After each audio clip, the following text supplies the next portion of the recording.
हम दलित जाति के लोग आरक्षित सीट पर भी चुनाव नहीं जीत पा रहे हैं। गैर आरक्षित सीट की तो बात ही छोड़ दीजिए। आप बोलेंगे ये क्या बोल रहे हो। सुनिए, मैं आपको पूरी बात समझाता हूँ। आपकी यह बात ठीक है कि आरक्षित सीट पर जो व्यक्ति चुनाव जीत के आता है वो दलित जाति से होता है, लेकिन जरा बैकग्राउंड देखिए, किस पार्टी के सिंबल पर वो व्यक्ति चुनाव जीत के आया है। और ज़रूर ओबीसी नेतृत्व वाली पार्टी होगी या बीजेपी कांग्रेस होगी। बहुत सारे उदाहरण हैं इस चीज़ के।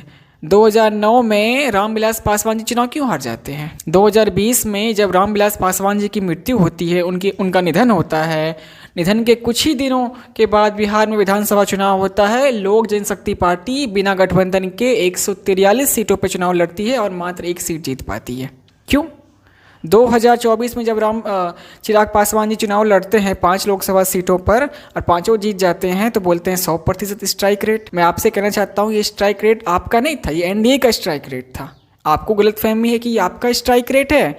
2029 का लोकसभा चुनाव होगा, उन्हीं 5 सीटों पर आप बिना गठबंधन के चुनाव लड़के देख लीजिएगा, आपको मालूम चल जाएगा आपका स्ट्राइक रेट कितना है। यही हाल बिहार का, यही हाल उत्तर प्रदेश का। यूपी में 2014 में बीएसपी को 0 लोकसभा सीट मिली। 2019 में कितना मिला? 2014 में 0 मिला, 2019 में 10 लोकसभा सीटें मिल गया। क्यों? क्योंकि गठबंधन था समाजवादी पार्टी के साथ।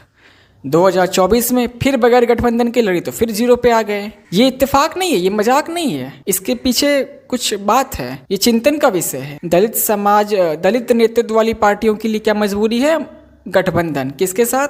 मजबूत ओबीसी गठबंधन या बीजेपी कांग्रेस के साथ गठबंधन। लोग हर प्रकार से ये साबित करने में लग जाएंगे कि नहीं ऐसी कोई बात नहीं है, लेकिन बात ऐसी ही है।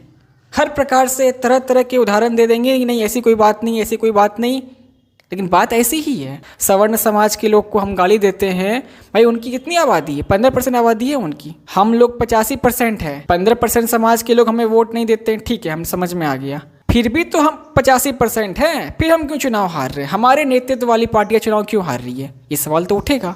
हम बहुजन हैं कि हम दलित हैं, ये फैसला हो जाना चाहिए। दलित समाज को ये फैसला कर लेना चाहिए कि दलित बहुजन है कि दलित दलित है। अगर हम बहुजन हैं तो चुनाव क्यों हार रहे हैं, और अगर दलित हैं तो भी ठीक है, लेकिन ये फैसला हो जाना चाहिए कि हम बहुजन हैं कि हम दलित हैं।